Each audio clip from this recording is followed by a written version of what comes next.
Hey everybody, welcome back to the Ball and Breakfast podcast with Wayne. I'm Patrick, coming to you with week 13, where you have our 5 matchups that we're going to cover tonight. The first one starting on Thursday, it's going to be the Seattle Seahawks taking on the Dallas Cowboys. Yeah, thanks, Pat. Man, Cowboys, at home, this is always a very dangerous team. I think I read a stat that they average 41 points at home. They're 5-0 at home. Gino, he's been a little banged up of late.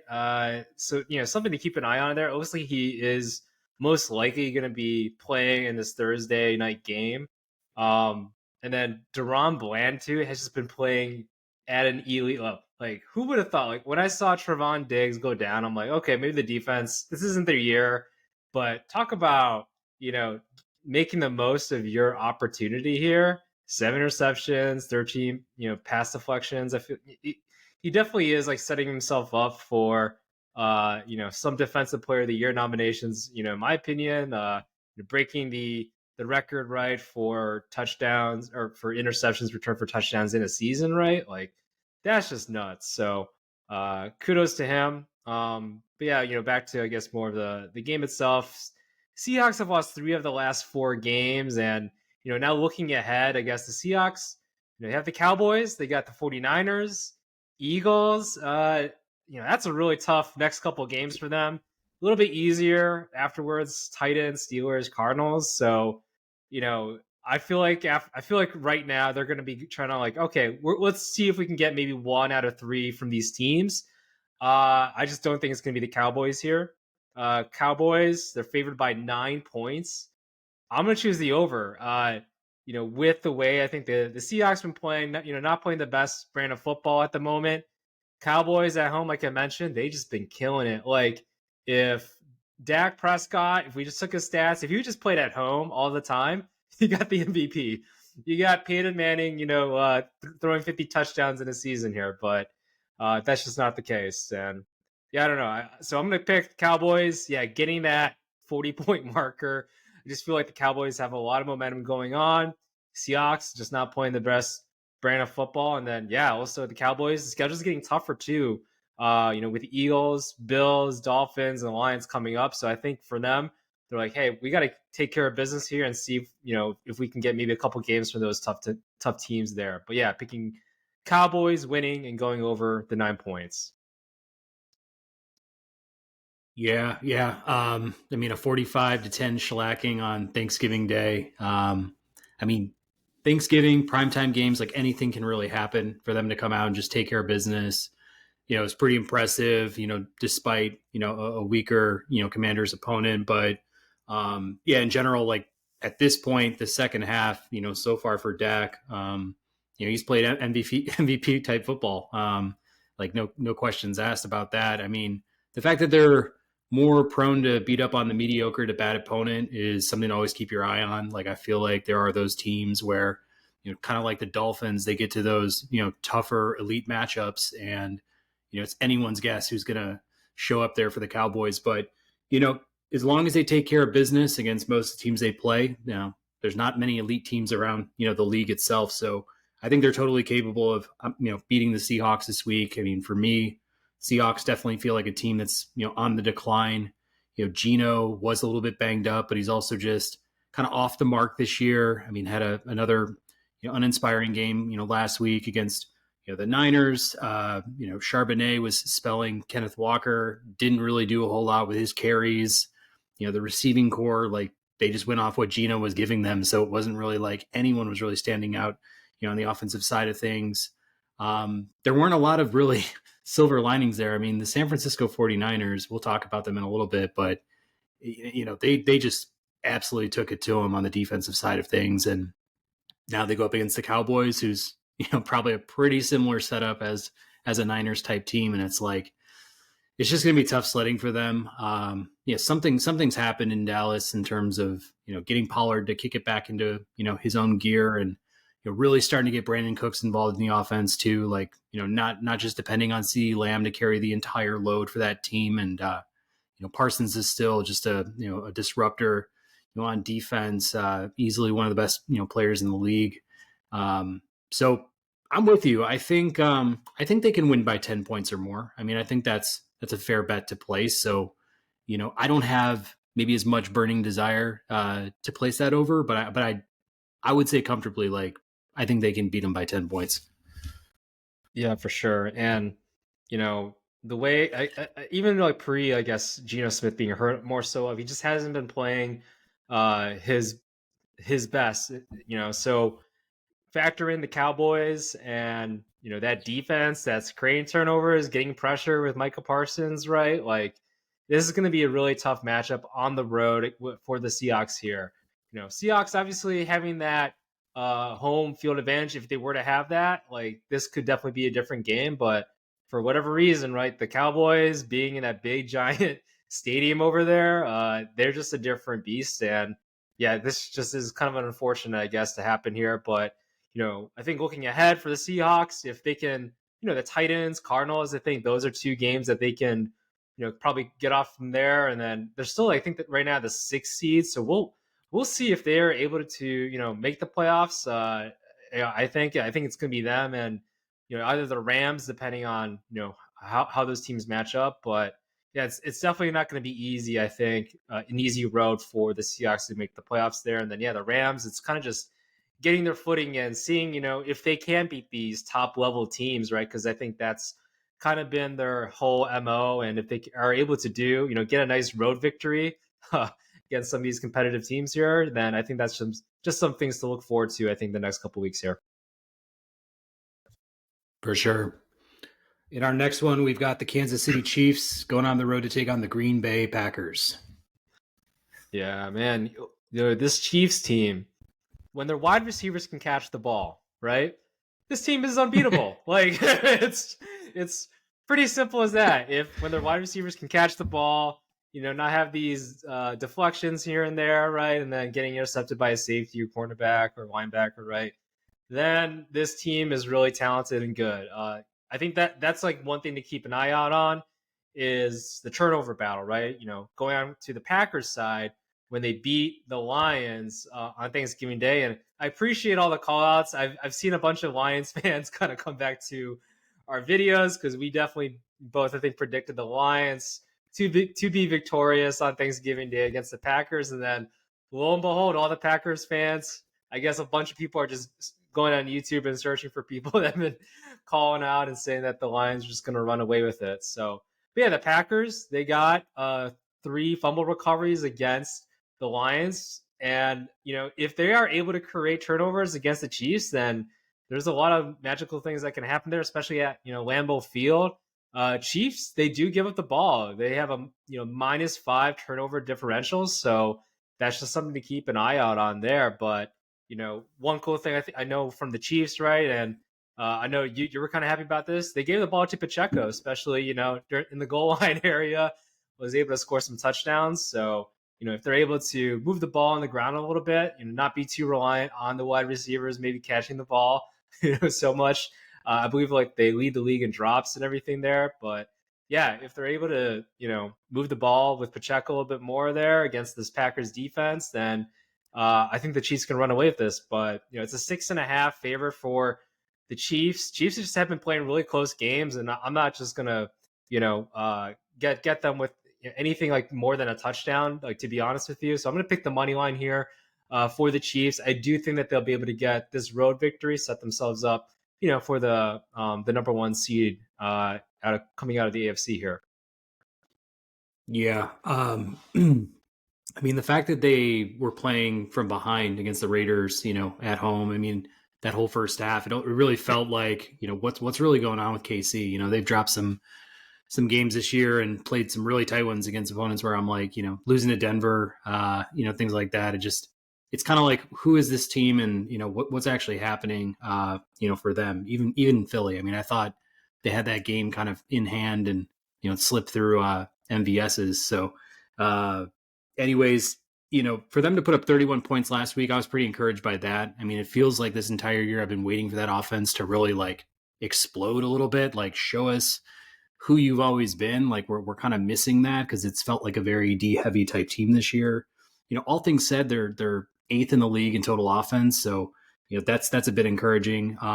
I did like the Pacheco scores. I mean, obviously he's on my fantasy team and made it into my roster after some last minute fantasy advice by Wayne. But the fact that he's so touchdown dependent is what I'm kind of looking at, like production wise. Like he doesn't really have those kind of big game breakouts on the ground, and I think they're truly missing like an RB1, like somebody who can really establish it on the ground for them. I love Pacheco's fight.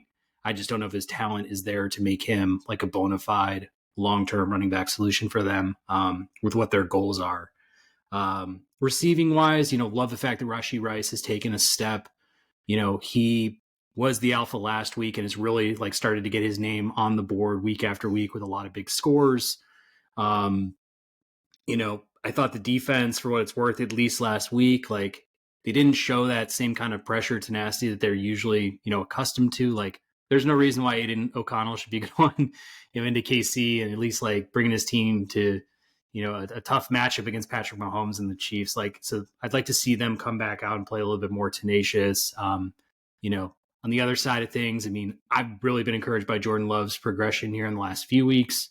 He was pretty flawless against Detroit. They obviously had those recoveries, which were huge. I mean, it was such a screwy game, like kind of watching it and seeing that first quarter pass by, and it was like, damn, the Packers are, just going to pull away with this thing early. And, Detroit ended up making it a game, but, I do like where Christian Watson's coming back from in combination with Jordan Love. I think that's a combo that we can probably expect to see over the next few years here with, Green Bay. And, I'm starting to gain a little bit of confidence in his game, and I'm sure he is too. Like just, we've talked about maybe some of his grit and some of his ability to close games out, which I think is big, even when the stat line doesn't look that great. But, yeah, the only other thing is I'll give them a nod. I mean, their defense, isn't one of the, top half teams in the league, but they did force, 3 sacks and they got a lot of pressure on Goff throughout the game. So it's, something they could also maybe build upon too. All that said, for Green Bay, I'm starting to gain more respect for them just as a team. Like, can they get to maybe 500 this year or just short? Like, it's possible. And I think for them, that's a huge victory. Like, they should take a lot of pride in that. But, I've got KC too. I think, they go on the road. Every team right now who's vying, at the top end of their conference, like they're trying to win ball games. They're trying to cement themselves with that bye. And I think KC's got just a little too much for Green Bay to handle, and they'll go over in this one. Yeah, definitely agree. I do think that this could be an upset special. Like there definitely is that upset kind of thing. Like you were mentioning, Jordan Love's playing really well of late, and had that 300 yard game. I think 2 weeks ago.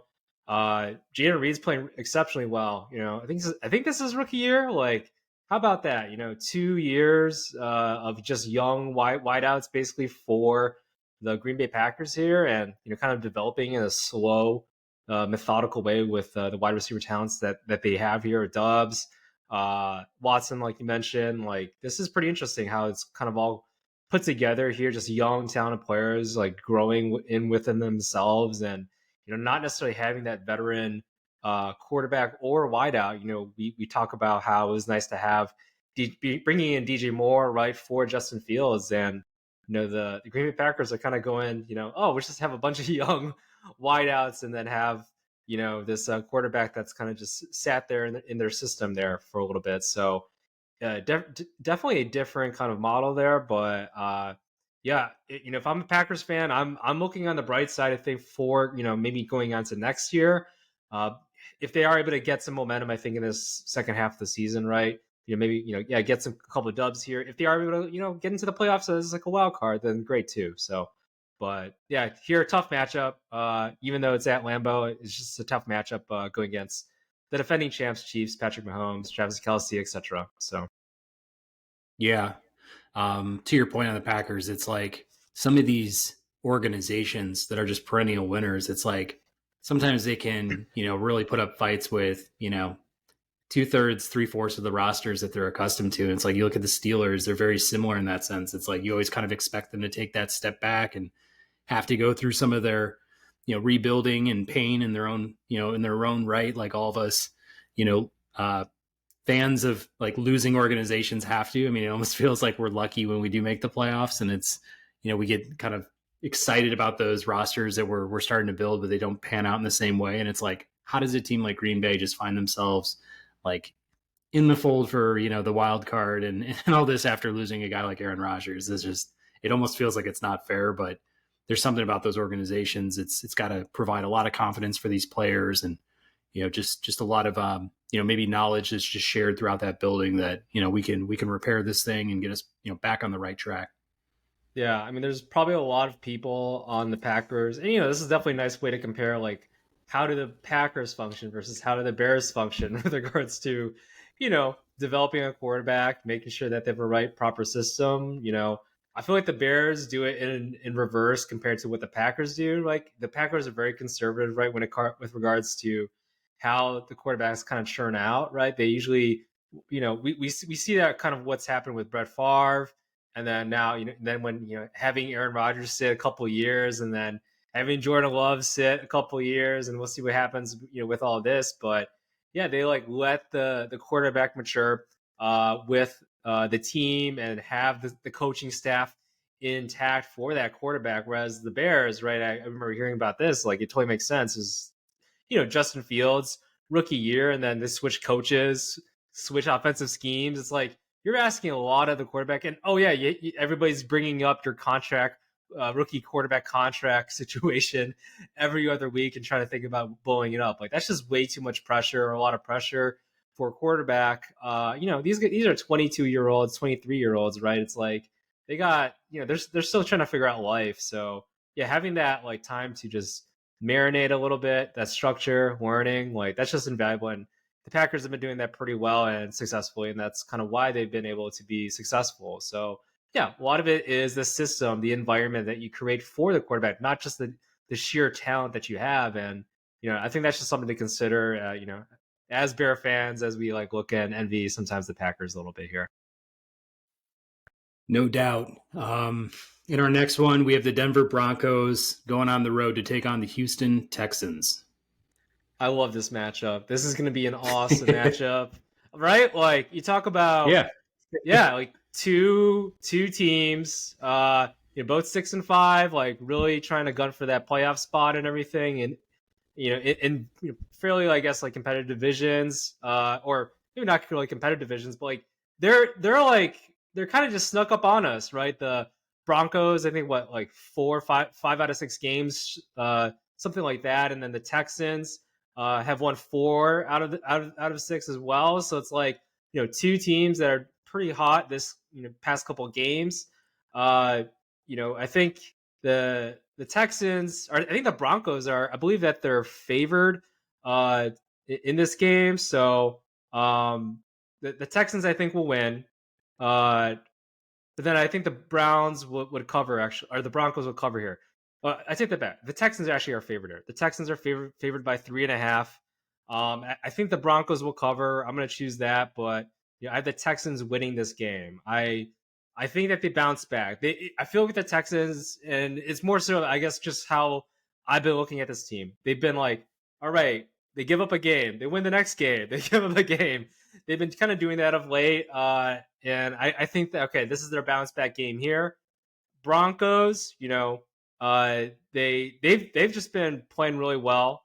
I think we were both talking about this. It was maybe last week about they have definitely an opportunity to get into the playoffs. And I'm really impressed by that. I am thoroughly impressed by that. So, but this Texans team, right, lost against the Jaguars. That was a really close game.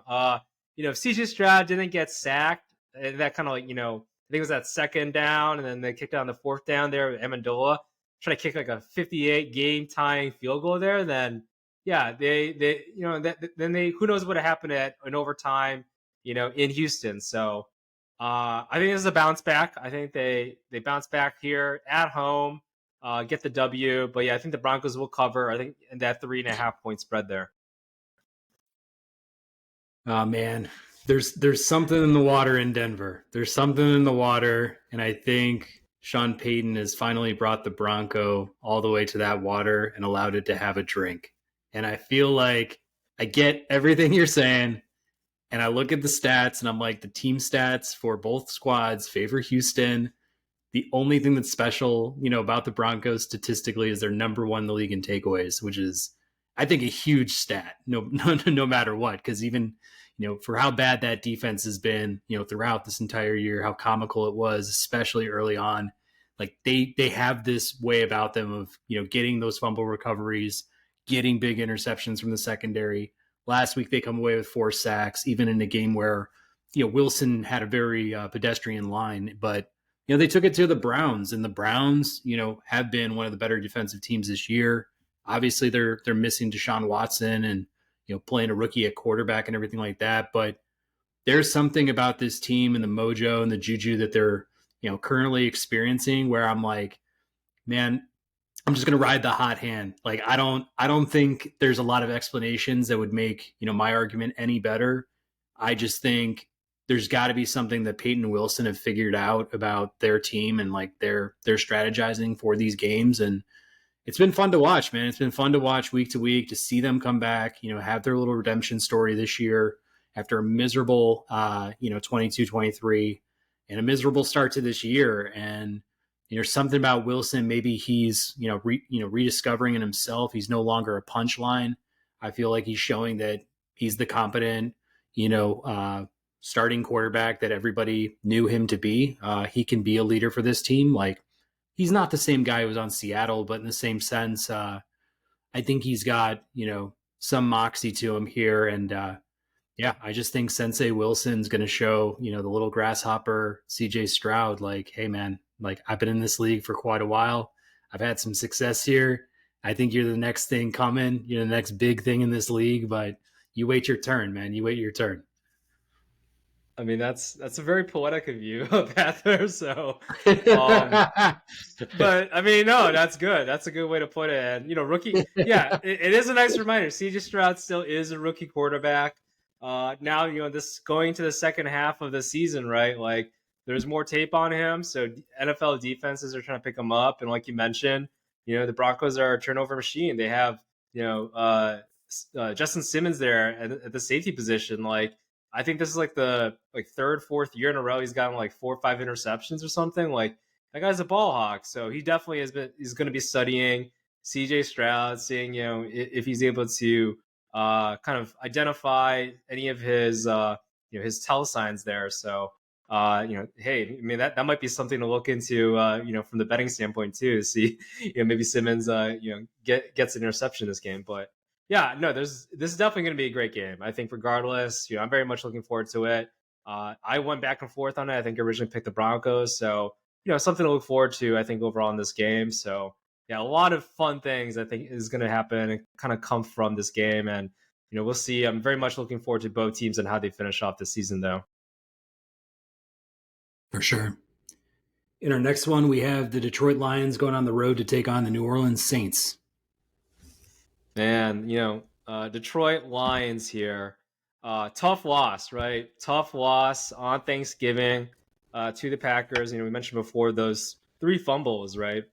So, like, I think the Lions, like, it's essential that they are able to kind of keep the ball here. The Saints, this team has been a little underwhelming a little bit. I think coming into this NFL season, there was a lot of talk about their schedule, playing in the weak division. A lot of, I know I did, and a lot of other people predicted them to kind of just like run away a little bit with this division. I think this is a team that a lot of people thought, Derek Carr, he was kind of the missing piece here. Like, this team just needed a, somewhat stable quarterback, and Derek Carr kind of fit the bill there. But, he hasn't really been playing the best, his best brand of football here. There's been some kind of scuffles, I guess, or misgivings between him and like Olave, the top wideouts. And yeah, just the makeup of this team just doesn't feel right at the moment. So, and they've lost 2 in a row, against the Vikings and the Falcons.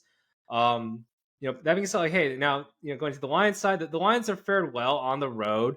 They're 4-1 on the road, while the Saints, this is going to be playing in New Orleans. Saints are just 2-2, and for a team that's supposed to kind of run away with the division, like, being 2-2 at home, at this stage of the season, not the greatest there. So Saints, I think this will be the key thing here. Saints have a bottom half run defense, and that really favors this Lions team that really, wants to run it down through your throat, and that really sets up play action, for Jared Goff and getting the ball out there. So I think that's something to keep an eye out on, and this Saints secondary though, they're elite. Like they're playing really well.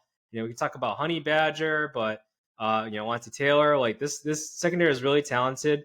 I believe that they're like one of the top teams in the league with regards to interceptions. I think they're second here. So, that's something to keep an eye on. And for sure is this Saints team, if they can get a turnover, an interception here and there, make Jared Goff a passer, kind of stop the run game, concentrate on the run game a little bit there, they can certainly, turn out in this game, and that can be a recipe for victory for them. And obviously, moving the ball as much as possible. So, all that being said, I think the Lions are just mad. I think, with Ben Johnson, Dan Campbell, I think, good coaching. And this is where coaching kind of matters, is after a loss like that, it's like, all right, how do we bounce back? And I think they can get a bounce back victory here on the road. Lions are 4-point favorites on the road here. I'm just going to pick the money line here. But yeah, favoring the Lions, having them winning there in New Orleans.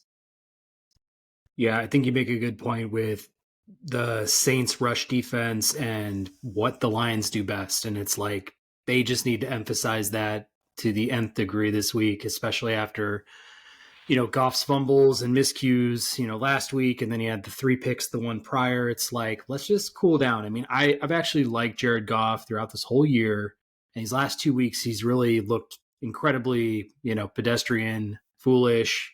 He kind of gives us, reminders of when he was on the Rams and struggling. And it's like, it's kind of cringe, man. It's kind of cringe to watch because you don't like to see a guy who's, I think, a really high character guy, a good leader, a really good game manager, kind of fall back into maybe some of his old habits or old, shortcomings and things. So I think as long as they emphasize that run, really take advantage of that, slow the game down, drain clock, rely on the fact that they have a much better roster. They do have a tick better defense as well. It's just like, just cool it down, because the last thing you need is Goff to kind of force the issue.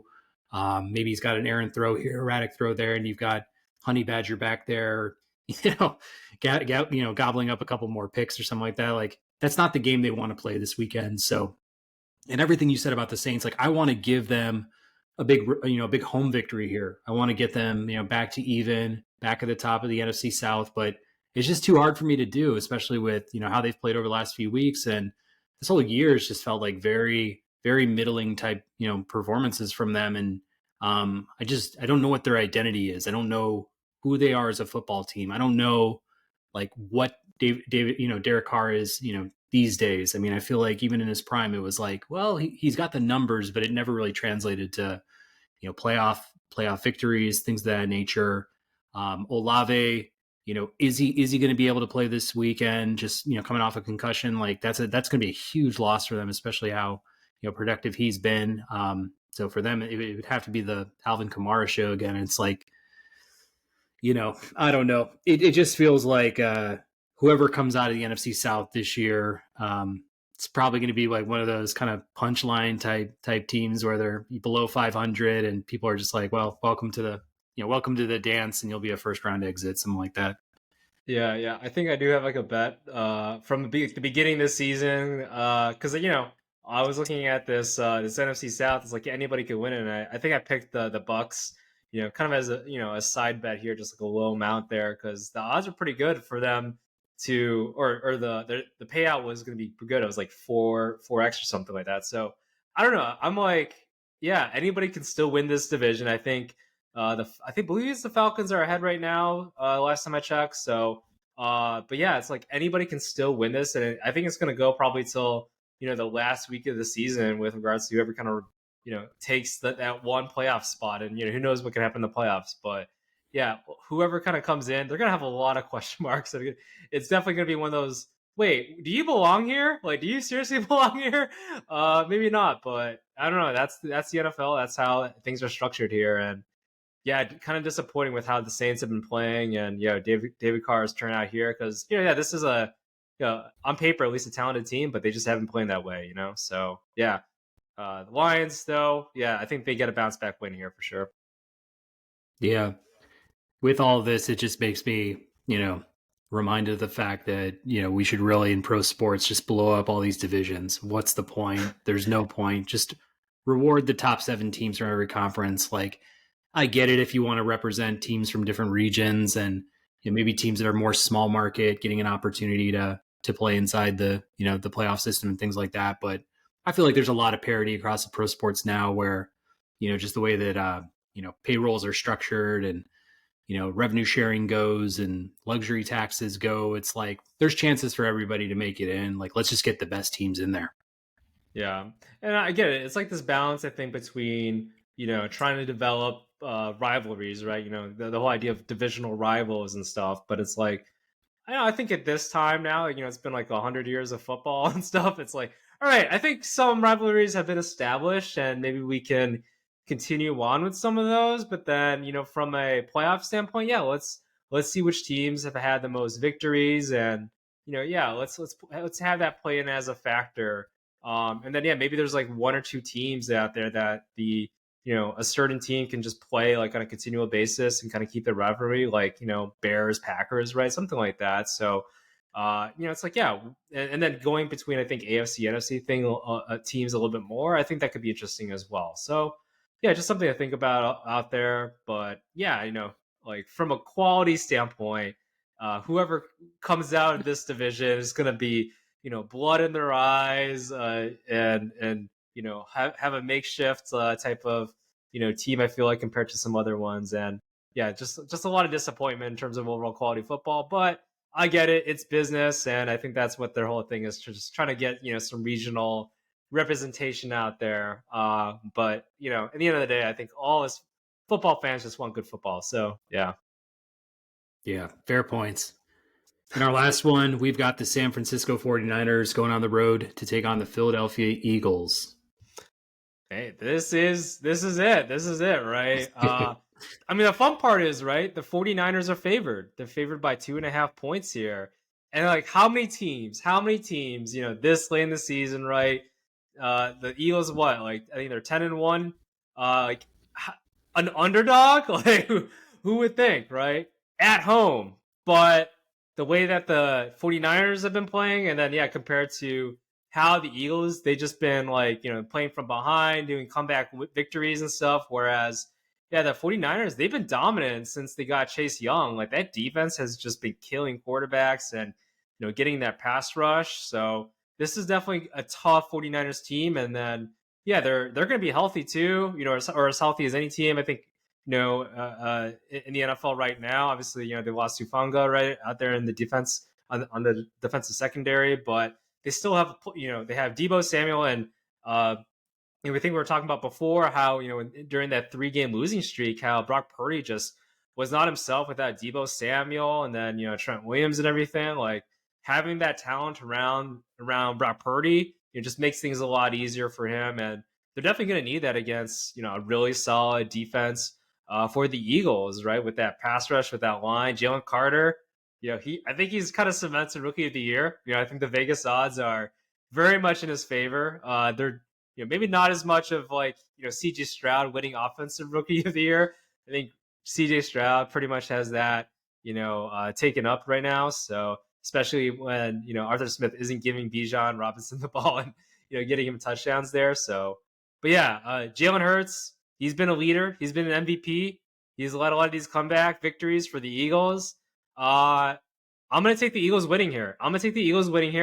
I'm also going to say, but I'm going to bet, though, the Eagles cover this. And I have a parlay. You can check it out on the Sharps app. I have it out there. Go follow me and everything.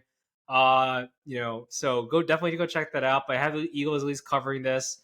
I think they'll definitely sneak in that victory there. But yeah, I think they cover that 2.5 spread. Going to be a great game. I think my key factor here a little bit is Lane Johnson, right? I think that was like, all right, if Lane Johnson wasn't playing, he definitely seems like he's going to be playing. I think he missed last game. Maybe it was due to an illness, whatever virus was kind of running around. But yeah, Lane Johnson, he's going to be coming back. They're going to need him, yeah, right, against like Bosa or, Chase Young, whoever he gets there. They're definitely going to need him there. So I feel good about having him. covering that right side of the offense. And then, yeah, Jalen Hurts, if he can continue to play on that MVP level, keep the ball, get it to AJ Brown, Devontae Smith a little bit, have that run game. They're definitely going to have that balance, somewhat of a balanced offensive attack, I think, to win this. So, but yeah, with that offensive line, I think a lot of good things can happen for them. So, taking the Eagles with the W here, underdog. Come on, 10-1. Let's go, Eagles. Man, they've been like, yeah, the cardiac kids like all year with these comeback wins, these tight matchups, and you name it, great opponents, inferior opponents. Like they've just been playing some really I don't know. I don't even know the word to put it. It's just like every game feels like you're on the edge of your seat, like waiting for them to drop one, and they just don't. But I think overall, when I look at San Francisco, I mean, coming off a week where they had 6 sacks, 12 QB hits, some fumble recoveries, it's just like, man, this team, and that's just the defense, And then you look at the offensive side, and it's like everyone's healthy. They've just got a stacked wide receiving crew. They've got Christian McCaffrey, who could probably be MVP this year. I mean, honestly, with a batch of quarterbacks that have been, the stars haven't performed to star levels. The mediocre quarterbacks are making, much bigger strides this year. It's just like a very different type of year in NFL football. But CMC has been that one consistent where he's going to get all the ground yards he needs. He's going to get stuff through the air, and he's just you can't guard him. You can't guard him. Like he's just a twitchy, he's a menace out there. So I just feel like Philly at some point, like I just can't see them continually winning these games. And I've picked the other team so many weeks in a row now where I feel like I just need to continue to double down against the Eagles. And it's funny because I've always liked the Eagles. I've always had a, soft spot for them, especially with, Hurts and the whole team. And this will definitely be a game. I mean, this is the NFC Conference Championship right here. I don't think Dallas is in the same league as these two, to be honest with you. Like, they've had a great year, but in the same sense, it's like, I think when push comes to shove and, the chips are at the center, I feel like these are the two teams that have the most, fortitude. They have the most confidence. They have the most talent, in my opinion. Totally looking forward to this matchup. Completely surprised that the Eagles are underdogs at home, especially being, a first place team. But hey, man, if there's one team that I think they're maybe going to have to play chase with this year, this is San Francisco 49ers, man. I think I'm getting to that point where if they stay healthy, I mean, they're my favorites to win the Super Bowl at this point. I mean, my team kind of dropped out due to a Burrow injury and had San Fran taking them on in the Super Bowl. But at this point, it's like, man, they just play their game. I don't think anyone can stop them, man. Seriously. I've said this is the 49ers best roster, I think, in football. When you go through the line of from quarterback to fullbacks to return men, whatever, like just a stacked roster overall. So but yeah, this Eagles team, they're pretty stacked too. And yeah, it'll be interesting. And yeah, to the point with regards to the Cowboys, right? They need home field advantage because they can score 40 points against some of these teams here, but that's just probably not going to be happening here with just the way that these two teams are playing. So we'll see though. But yeah, Eagles, I don't know. Like I think at least Vegas had Patrick Mahomes as the leader for MVP, I think, until like last week, I believe. So it'll be interesting to see how now Jalen Hurts is, right? I think after last week and leading them that comeback, against the Bills, which both of us, right, we both picked, I think, the Bills to win that game against the Eagles, and yeah, the Eagles just pulled it off there. So I know. It was so close, man. And I like the Bills a lot, so I'm like watching that game, and I like the Eagles too, but I just I was feeling like good about the Bills going in there, getting a huge win for themselves, and man, just again and again and again, like they're on the opposite end of the luck in this year's football season so far. Yeah. No, and I don't know. Yeah, it's just one of those things. I feel like with the Bills, it's like you can only be in contention so much. And maybe the Bengals are feeling that a little bit, albeit, they lost the quarterback. But I think the football gods, but, they have a sense of humor to these things. It's like, okay, Bengals, yeah, you were in purgatory. And then now, yeah, you got a generational type of quarterback and, one of the best wide receivers we've seen of recent years, Chase. So it's like, yeah, you're just going to have to lose your quarterback for a year. It's happened to Tom Brady and the Patriots before too. So these things just happen, and yeah, the football gods are just not in their favor this season. And then similar thing I think with the Bills at the moment. So we'll see if they're able to make it to the playoffs. But yeah, I don't know. Yeah, these two teams though, it'll definitely be a battle. I think great game. I'm gonna just it's hard for me just to pick out a straight out winner, pick out a money line. But yeah, the Eagles got them covering, getting that dub. It'll be an awesome game though. I mean, this definitely it has the makings of a Super Bowl. I feel like more so of compared to I think any of the teams that are coming out of the AFC at the moment. Yeah, no, I'm with you. I think if these two teams were independent of any conferences, I think everybody would love to see them go at it in the Super Bowl this year. Well, I guess that's a wrap for our weekly matchup coverage. If you're still with us, subscribe here on YouTube. Rate, review us anywhere that you may be listening. Follow us on Instagram at Ball and Breakfast. Check out the Sharps app. Wayne's putting up his parlay. Wayne, what's your actual handle on there so people can find you?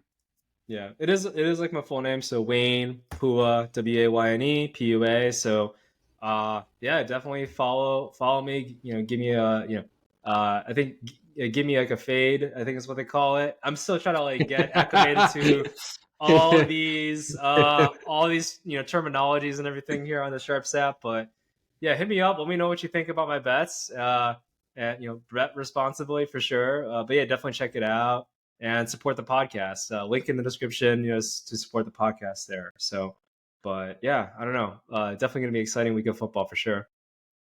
Yeah. And then before we close on football, I had one question based on what I saw around the social media universe regarding our Chicago Bears. I posed a question to, a friend of ours in the DM section of Ball and Breakfast on Instagram. But essentially the picture that was circulating around social media was a verified tweet of an NFL source saying that President and CEO of the Bears, Kevin Warren, may be looking to move on from Eberflus and Poles, after this season concludes. Now, Wayne, I think my question for you, we've talked Eberflus enough. Like we've talked about what we think. I don't know how much we want to get into him, but when I looked at and Poles, that was the one thing that stood out to me, and I want to know how you feel about that. I have mixed feelings about Poles, like up to this point, right? So he's definitely done a lot of good. And hey, no GM has a perfect record. John Lynch, doesn't have a perfect record. Got Trey Lance traded up for him, right? Big mistake, et cetera, et cetera. But yeah, no GM has a perfect record, but you got to hit on the coach. I think that's my biggest thing. Eberflus, if Eberflus has to go, I almost kind of see that as warranted as Ryan Poles has to go. So I'm kind of with it. That being said, if I had to like gauge who's in a way more responsible for everything here, it's Eberflus. It's they didn't really have that veteran coach. I think has been my biggest thing, and I think that's more so on that might be on Eberflus more so of maybe Ryan Poles, and I don't know the interactions that were to be had there, but Eberflus should have gotten some sort of veteran offensive coordinator so he can concentrate more on the defensive side, more on the morale and dealing with all the personalities. I think that was the biggest thing. Getsy sucks. Worst offensive coordinator in the NFL. Like, did we not watch this Monday Night Football game against the Vikings? Pathetic. I thought I was looking at John Shoop. Do we all remember John Shoop? Bears fans with all the screens that were behind. King of the screen pass, yeah. Like this screen is like the greatest thing ever. Like come on. You got to have a better game plan than a screen pass. Like, how is that like a third of our passes? Stupid in a modern day NFL. Like, no wonder Mooney is pissed. Like he's like, you're gonna go to screen pass to Cole Kmet, our tight end, who's like 270. He doesn't run a 4.4, 4.3. Like out of all the players, like come on. So Getsy has to go. I mean, it's a whole mess. It is a whole mess, and I'm definitely not in favor of like just completely shuffling offensive court. Like this has been so bad for Justin Fields. This whole scenario has been terrible for Justin Fields of not getting the proper coaching staff personnel. And we talked about this. Like, yeah, this is kind of like what the Packers do is they get the coaching staff in place. They get, veteran quarterback, veteran presence in there, people that know what they're doing, and then get young talent to kind of, learn from them. Justin Fields has had nothing. Like Andy Dalton, I think like that's like the most, senior type of person or personnel that's been in a position for an extended period of time, right? He was the senior quarterback, but the rest of the NFL coach, a head coach, the offensive coordinator, right? They're all just noobs. They're all just kind of figuring things out. Like you need a little bit of continuity. So to answer your questions, like, I mean, kind of, Poles, he kind of trusted Eberflus, and Eberflus has been stupid, to be honest. This is stupid. So, like, and that goes to Poles. Like, great, you got the first pick. Who? I mean, it'd be nice to know kind of how that interaction happened with the Carolina Panthers, who's like, man, we fleeced you. But like, the Panthers had to have had some say in that trade. Obviously, they did it, getting rid of their top wide receiver, getting rid of the top pick in this coming year's draft, and not having the support for Bryce Young. So great, they're idiots too. But we got to look at our organization, what Ryan Poles has done. Great, you got some great trades there. The Montez Sweat deal looking pretty good in my opinion. I know a lot of people are kind of comparing with the Chase Young deal, but it's kind of one of those things, honestly, where Chase Young, he might not be there. He might not re-sign there with the 49ers. So it's kind of a rental type of third rounder. And maybe that's where a lot of teams kind of, they didn't like that production from Chase Young. I get all that, right? But yeah, made some bad mistakes on the head coaching. You got to land the head coach. You got to have a coach that has a plan of getting veteran coordinators in there, veteran coaches in there. Because right now they're just all a bunch of noobs making noob mistakes, and we've seen that, especially for developing this franchise, quote unquote, right, quarterback. Now we're trying to have to figure out, right? It's like, do we get Caleb Williams? I know there's a lot of talk about that, and yeah, I don't know. All that, kind of everything. I know, we can make what we want about The Apprentice and the person that was heading up The Apprentice, but if you ever watched The Apprentice, right, if you remember, it didn't matter if the lower tier person screwed up here and there as much as if the head project manager of whatever mission was happening there, if he wasn't overseeing that, if he wasn't questioning, if he wasn't asking the detailed questions. And that's where it comes to Ryan Poles. So to me, Ryan Poles, you're fired. Honestly, like, this is it.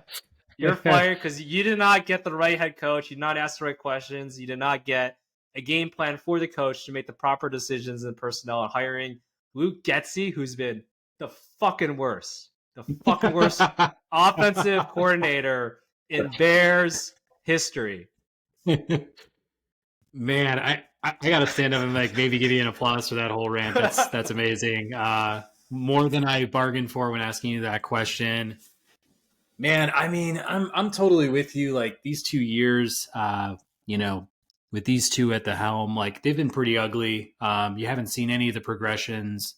You don't really feel any sort of confidence or bright lights, in the distance for Justin Fields as a member of the Bears. I guess all that being said, like when I think of giving out grades, I mean, for sure would give the coaching staff, D's to F's down the board for each one of them. When it comes to polls, I am like super conflicted because, I mean, for me, there's been some positives and some negatives there. I mean, the trade from last year was amazing. I feel like, some things have worked out. The Claypool thing definitely was a failure, but, I think that's a slip up that, he can kind of see, with two eyes wide open, kind of make sure he doesn't make those kinds of mistakes again. I hope he learns from that kind of situation. The Sweat deal, did I love it at first? No, because I wasn't sure that we would be able to retain him, extend him, and then we're also giving up another second for a guy that we're just not sure if he's going to be a Bear long term. Luckily, we locked him up. He's been playing great, and that speaks well to what Poles went out and tried to do. I'm still one that will probably harp on this Jalen Carter thing for as long as time could possibly play out here. I just feel like with what happened in the first few rounds total, in the way that they drafted in last year's draft, that had a ripple effect for the rest of our draft last year. And that matters because you look at what we did in the second, third rounds, we look at the defensive players we drafted, they've been huge busts. I mean, I'm glad that Darnell Wright's showing that he is, worth his weight and gold. I think he'll be, a solid, tackle in this game. He'll continue to do, the things that he, does best. And I think he'll be an anchor for our line moving forward. Would I have loved to have a game-breaking defensive tackle, right in the middle of that line for years and years to come, and then supplement those second, third rounds with just the best player available. And there were some linemen still on the board in the second, third round where I've been totally comfortable grabbing them. But there's a couple. So I'm giving you some pros. I'm giving you some cons there. I think the thing that I walk away with is, this has been like an utter failure up to this point. But this guy comes from, a really respected organization with, the Chiefs and what they've done. He brings over Ian Cunningham from the Eagles. He's got that intelligence there. They're only finishing up year 2 here. I feel like to pull the plug on somebody in year 2 to rebuild like one of the worst teams in football, that's a huge ask. I mean, I'm wondering what output would have had to happen to this point to make us feel like a little bit more confident about that. I mean, I definitely see those coaching flaws. The performance on the field is pretty, cringeworthy. I'm super happy the defense, starting to look like a real unit out there. I mean, they're starting to look, pretty scary, pretty imposing, and that's only going to get better, I think, with some more roster additions and some time for some of the youngsters. But on the offensive side, that's where you want to see more of that progression as we get, into year 3 of Justin Fields here, year 2 of this, this whole core, as far as the executive staff, coaching staff goes. But, it's definitely fallen up short in that sense. I think for me, it's next year. Next year for me, this offseason, the way this whole, this year finishes up, looking at our draft, looking at what we do with those offseason dollars, and then what goes on, in that first half, through the second half of next year is where I'm going to have a much more clear view on who we are, who Poles is. I'm hoping we have a new coaching staff at that point, starting with the head coach on down, but it's hard to know. I just feel, there is a part of me that's like curious, it's like, man, I would hate to cut this guy off when I still have that little, that little bit of curiosity of like, hey, we brought this guy in here for a reason. He was really respected around the league. Like, let's give him one more chance here. That's just, I guess, where I'm coming from. Yeah, no, for sure. I mean, I guess my question is, would there be a scenario where we keep Ryan Poles, but then get rid of, or ask him, hey, we'll keep you. We like some of your decisions. Were you perfect? No. But you made a terrible head coaching decision. You made, and he got a terrible offensive coordinator. Can you do better? Like, get a veteran, head coach or veteran offensive coordinator to help develop Justin Fields more. Like, let's, get Marvin Harrison Jr. Let's get Fashanu or maybe a defensive end or something if we want to trade back. Whatever, right? And the draft, and then maybe get a few missing pieces here and there. Great, yeah, but you need to get rid of a head coach. Like, would you? Like, does that sound good to you? You think, or do you feel good with keeping some continuity for Justin Fields and his development with, Matt Eberflus, with Getsy and his scheming, or do you want to get a change in there? Definitely want wholesale changes when it comes to the coaching staff. I'm completely on board with you there. I mean, I feel like Kevin Warren has floated the Jim Harbaugh situation. Maybe Kevin Warren steps in, makes that coaching decision. Maybe he's that last say at the table.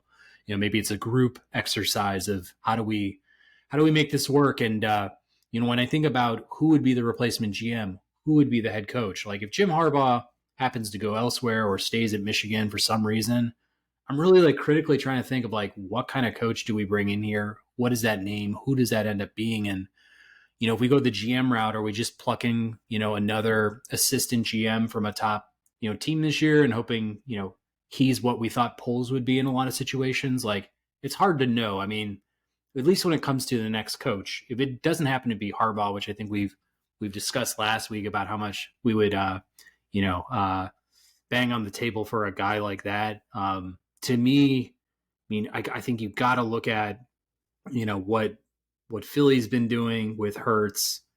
I can't say there's a lot of guys from Baltimore I'd love to pull just like on Lamar Jackson because I feel like over his tenure there, it's been a bit mixed. I don't know if it's like due to the coaching staff or whatever else, but like, you look at what Steichen's been able to do, over in Indy and Gannon out in Arizona early on in the year. I felt like he was showing some signs of, kind of being able to, create a roster and create continuity there, guys that want to play, to win.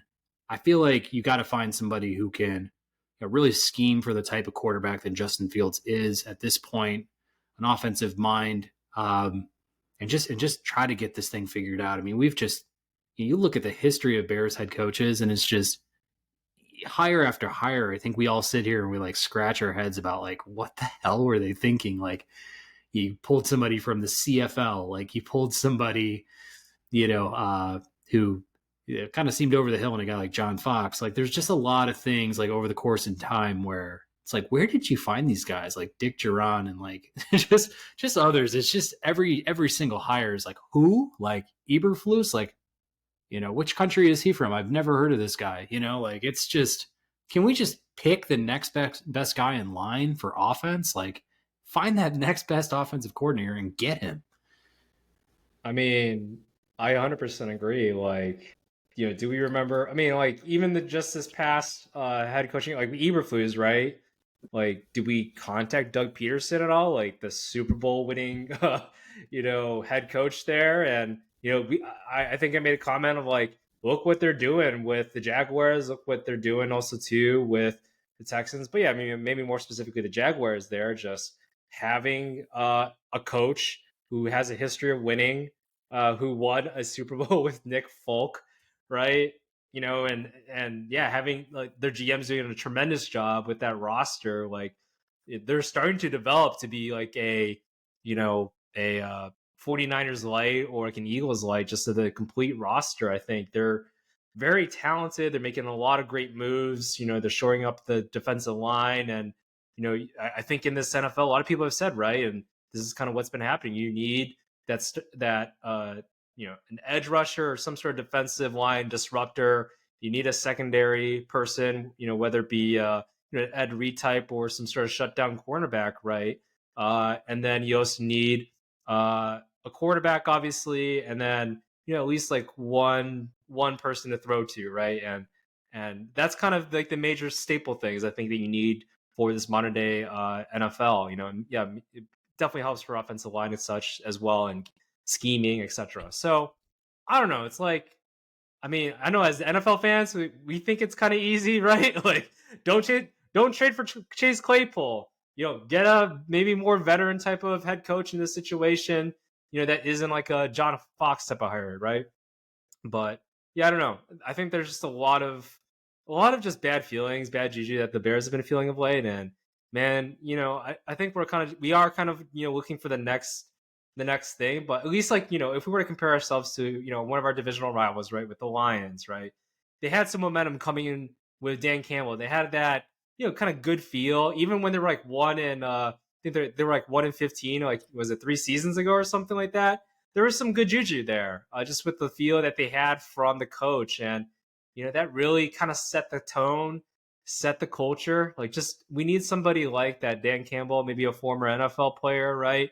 That kind of can talk the talk a little bit, walk the walk, like D'Amico Ryans has been doing over there with the Texans. Like something like that would be great, But yeah, I don't know. Just yeah, something like that would be good. I think like what would happen if I don't know, like Owen Krutz, right? Like if we get Owen Krutz out there, as opposed to this TV personality, radio personality, right? Like maybe let's put him in the I don't know if the head coaching spot is the right fit, but yeah, maybe some sort of coaching spot in there, right? I feel like we need some more like people that have played the game in there, and are also brainiacs, a little bit mixture of both there. I think that could do wonders. I think to the Bears culture, and I don't know, yeah, elevate us more because yeah, I do not like this carousel of just bouncing from GM to head coach, and offensive coordinator. It's like, how is any quarterback supposed to develop?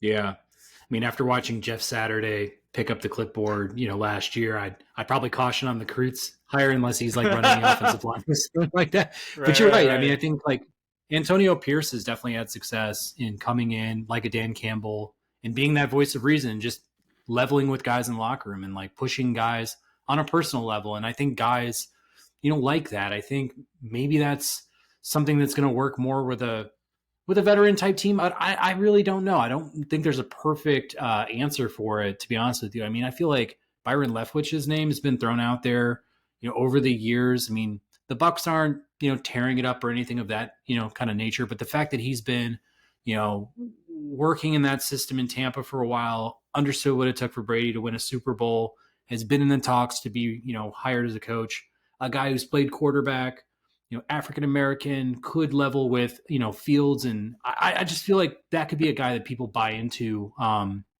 coming into our organization. I think that like that would create probably some good synergies there. Like truly, could we take one of the brainiacs that fall underneath like the Shanahan, McVay, you name it, trees, Kevin O'Connell, Zach Taylor, like these other guys, like possibly, but that doesn't always hit either. So I want a guy who's just, he's crafted a similar quarterback style as a Justin Fields. When we look at guys like Anthony Richardson, Hurts, we've talked about this. It's just, let's pick the next guy in line, the guy who everybody is out there seeking for them to be that next coach for their team. Like, there's probably gonna be a lot of vacancies after this season. I just want to know, like, we're going after the top guys on the board. Yeah. Are there any top, coordinators or former head coaches that you're maybe eyeing that kind of fit the bill here? I think, I've tossed the name of Bobby Sloak in there a little bit. Has, that Kyle Shanahan pedigree there. He was, I think he was an assistant for the offensive side. I forget which one exactly, but for, during his time in the 49ers. And then, yeah, now he's developed CJ Stroud, and that offense looks amazing, right? And we've spoken before, like, that team, like that roster didn't have too much. Like at least it felt like it didn't have too much, right? But yeah, they added Tank Dell and then obviously CJ Stroud. Like I think they're outperforming what a lot of expectations that were kind of bestowed for them at the beginning of the season. And I think a lot of that has to do with Bobby Sloak and what he's able to do there. So I would be in favor of somebody like that. Would it be ideally nice to have somebody a little bit more offensive coordinator pedigree than just one season? Yes, but I mean, I don't know. That's like just a great thing he's been able to kind of manufacture over there. But yeah, I digress. Did you have any candidate you were looking at? Yeah, I mean, we've talked Harbaugh. I think Byron Leftwich is another guy we should probably just have an interview with, like really get to know. Brian Johnson, offensive coordinator from Philly. And we've talked about even Ben Johnson, Mm-hmm. offensive coordinator from Detroit. I think he's gotten a lot of praise across, football in general.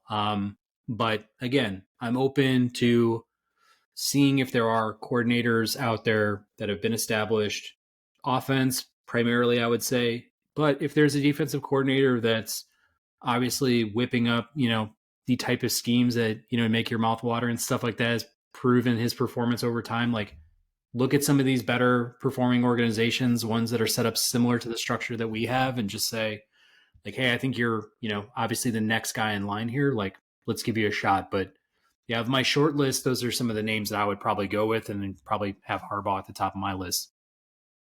Yeah, I mean Harbaugh number one. Yeah, Leftwich, I definitely have a little bit mixed feelings with him. Like I think I initially was very like adamant about him, but then I think there was just this whole idea like once Brady left that team, it was like they didn't do too much compared to like when he was there. So how much of that was him versus, you know, just kind of Brady being Brady there, right? Um, I know the other name that's been tossed around, right? Eric Bieniemy, although we'll see what happens over there with the Commanders. But it's like, how many predicted on their, their cards that Sam Howell? I know he leads the league in interceptions, I believe, right?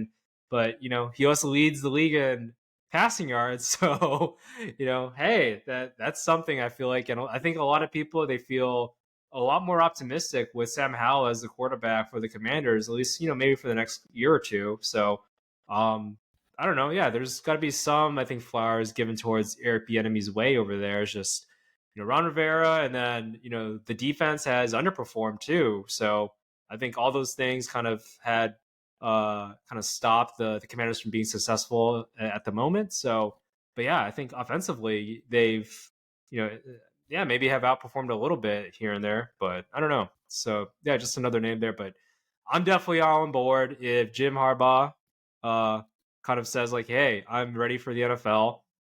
Michigan and this whole NCAA thing is ridiculous, and I just want to make money. Be part of a great crowd, greater, an organization that I was part of, as a quarterback. And I don't know, that would be awesome. I think awesome story, awesome for Harbaugh too. I think, and obviously awesome for the Bears and Justin Fields too. Yeah, I think Bieniemy is a great name to throw out there as well. I mean, I feel like when he was hired in Washington, he was kind of like placing that pressure. He's like the second man in charge, like almost, Rivera, you better turn this around or that's your replacement right there. So I could definitely see him stepping into the head coach role for Washington, based on the fact that I think Rivera, after Del Rio has been, fired as well. I think like he's probably going to get canned after this one too. But hey, the connection to polls there, Kansas City, like that'd be some familiar territory for both sides, and that might be a great partnership. There's another guy in Kansas City named Matt Nagy who's had some good. But I'm just kidding. I'm just kidding. Anyways, that's my short list of coaches. Wayne, I think we've hit this one on the head. Definitely glad to get your perspective on Poles versus Eberflus and just the accountability factor here. Who may or may not get fired, but folks, tell us what you think in the comments section. We'd love to hear what you think about Poles, Eberflus, the Bears, coaching decisions, roster decisions, like whatever it is. Leave us a comment here. Subscribe, like if you're still with us, and we're going to close it out on a couple of final thoughts here. And Wayne, feel free to kick it off. Man, Burr, it is cold in here. Like, I don't know. I've been freezing. I don't think I've stepped outside, except really to get packages. That's about it. But I don't think I've stepped outside the past couple of days just because it's been freezing here in Chicago. So, had some nice hot chocolate. And then, hey, Thanksgiving just passed as well. And I have a bunch of turkey in my fridge. Um, Curious Pat. Curious Pat. What the hell do you do with all this turkey leftovers? Or in general, maybe what are some of the, thanks post Thanksgiving recipes that you might have, or some favorite dishes of post Thanksgiving leftovers that are in your fridge right now? All right, man. Well, Thanksgiving was last Thursday. I've seen some reels out there about people bringing Thanksgiving leftovers in on a Monday. So we're at Tuesday now. I don't know how many more days you got left for these leftovers, but man, if it's still, not slimy or still, moist enough, there's nothing growing on it. Like what I think you should do, and what I did one Thanksgiving that was actually amazing. It was during the pandemic. Obviously didn't go to any parties, so it was just like we're not going out and celebrating our traditional Thanksgiving. Nobody's making us food, so what do we want to do? We ended up getting turkey. I want to say it was like seasoned and kind of prepared through the grocery store. But what we ended up doing was like kind of pulling it out. So I'm sure you could like just pull your turkey in general. I would get a pan out, olive oil, Italian seasoning, maybe a little vinegar, like throw a bunch of that turkey on the pan itself, like get it nice and warm, maybe a little toast on each side, like a little browned, and then get like a baguette and just like, get that turkey ready. I would toss like a couple of slices of provolone on there and just like let it melt. Like you can even like put a top over the pan itself. If you want to put like a spread on there, like I don't know if you're like a mayo, a mustard, maybe you have a special sauce of some kind that like might really like fuse well to, with that. Like that could be a play. I think you could do some sort of gravy over the top if you want, maybe add a little stuffing, cranberry, whatever you want to do. But like, hey man, who doesn't love a turkey sandwich? Like, especially if it's hot, it's like well prepared. You got good bread, and maybe do a side of whatever have left. Like maybe you got some mac and cheese like laying in the fridge, or you just want to pull out some chips or something like that. Like, I felt like it was very simple. I think we had like Thanksgiving sides, to go with it. I think we had some potatoes and other stuff, but like, I just remember that being like, hey man, this is almost better than the real thing. And I've actually gotten in a lot of trouble over on my side because of my Thanksgiving rant from a couple of years ago, to the point where it's pretty nervous eating food over at my family's place because they all happened to watch the video of me talking down on Thanksgiving food. But man, no disrespect to my actual family and like any of their prep of it, but in general, I always felt like it's just of the food that's out there in the universe, it's probably not nearing the top of my list. Yeah, I mean, yeah, we definitely have talked down on Thanksgiving food, but hey, look, I got a bunch of Thanksgiving food. Maybe no, that all sounds great, and I think I've been looking at like sandwich recipes. I mentioned before it is really cold here. I know there's like a soup recipe, put in some, yeah, just put in like some chicken broth, like in an Instapot or something, and then cut up some carrots, celery, what other good stuff, and some spices in there, and yeah, just warm up, but.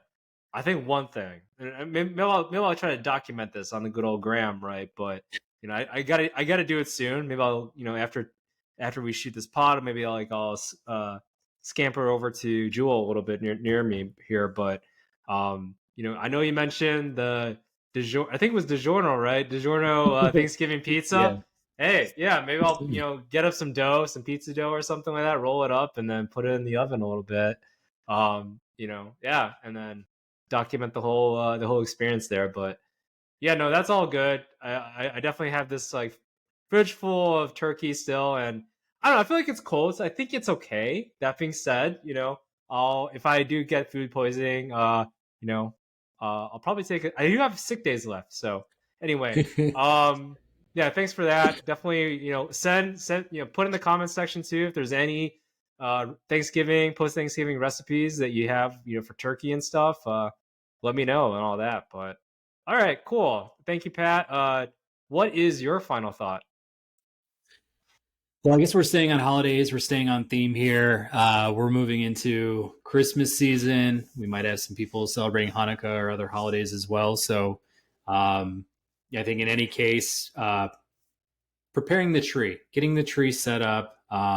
It always wasn't my favorite thing to like do. It wasn't like the thing that I was like dying for or anything like that. But for some reason this year, I was tasked with like setting up a lot of it and getting the ornaments on there and like getting it ready. And it was seriously like the day after Thanksgiving.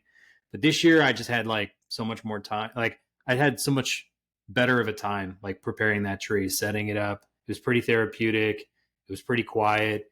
And like I get into the season, like I'm not crazy, in terms of like, needing to be all in, festive in this and that and like spending a ton of money or like receiving gifts. Like it's not really like that for me when it comes to Christmas, but like I've always appreciated like finding that unique gift or like giving a gift that like I know the other person's going to really appreciate. Like it came, you know, with a lot of thought behind it and stuff like that. So I've always appreciated the elements of Christmas.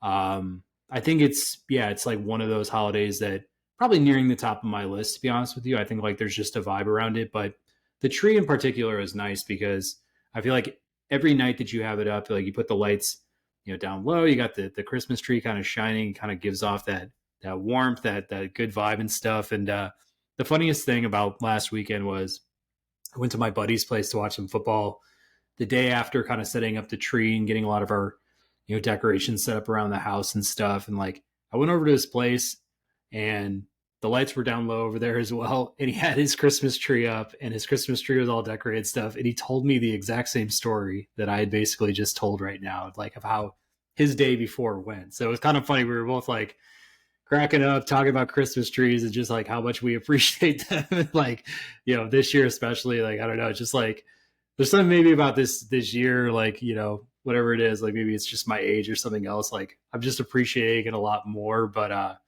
yeah, Wayne, I don't know. Like, do you have a tree like set up? I mean, how do you feel about Christmas? Are you like the type that really gets into it? Is it just okay for you? Or tell me your piece. Man, Christmas. So growing up, right? Like, kind of coming in in the Filipino culture, I definitely came from like a more, Christian type of background. So like I, played musical instruments like trumpet and such, and I would actually perform Christmas, carols, sing Christmas carols in a choir and such. So Christmas has kind of been a factor, throughout my entire life. And as an adult, I definitely have a little bit of that for sure. And then part of me too is also as an adult, I'm like, man, have I gotten more cynical at the same time a little bit? But I think at the same time, for Christmas, it definitely kind of brings out the more child out of you, right? Where you're not as cynical, where you're almost like, yeah, you have the good vibes, the good feel. Nothing like being cold and then going to like a nice warm fire, or maybe in my case a nice Netflix fire episode or something, so uh but yeah, I think as I get older, as you were talking about, it's like, yeah, I think for me, I've becoming I've definitely have appreciated Christmas in this time of year. Financially it's nice too, because it's like, oh, I have the financial means to actually like give presents, like good presents, not like, oh, I can only afford like a $5 Starbucks card for your mom and dad, right?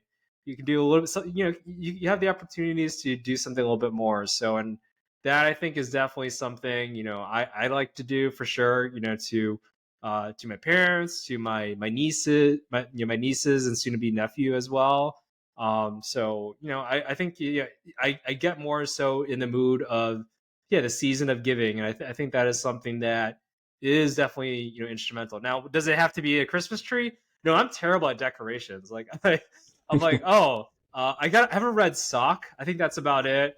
Maybe I'll get some pajamas with like I don't know, Frosty the Snowman on there, or Santa Claus or something. I don't know, but yeah, I'm less about the decorations, but yeah, definitely much more for, yeah, the giving back, to showing good things to your loved ones, giving to charities as well. I think that for me growing up, yeah, maybe it's the whole Christian background of like, there's more to Christmas than just the presents. It's the season of giving and love for your loved ones, and then yeah, if you're more on the religious side, things like with Jesus Christ, God, etc. as well. So, but yeah, for me, it's much more about the meeting than it is all the other nice trees and Santa Claus and Christmas story episode, or movie showing up on, was it TNT or TBS, for days, right?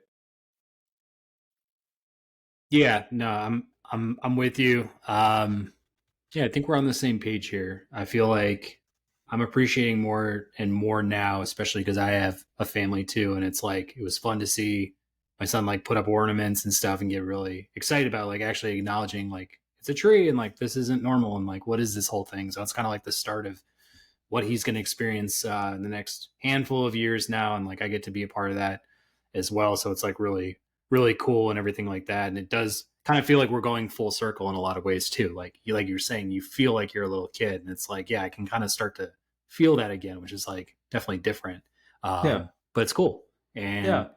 yeah, I hope this season goes well for you. And we'll just continue on here. I'm sure there's going to be more stuff that I have to run out and buy and do before we actually get to the day. But yeah, we'll definitely enjoy it. So yeah, man. Well, that's my final thought. You've had yours. We are in the thick of the holiday season here. Folks, before you go, subscribe, like, comment, do whatever you want to do. Look at our beautiful Titan Nutrition 10% off discount code down there and get ripped in bulk for your, holiday sweetheart, and you'll thank us later. But anyways, stay with us. We'll be back next week, and yeah, thanks again for joining the Ball and Breakfast podcast.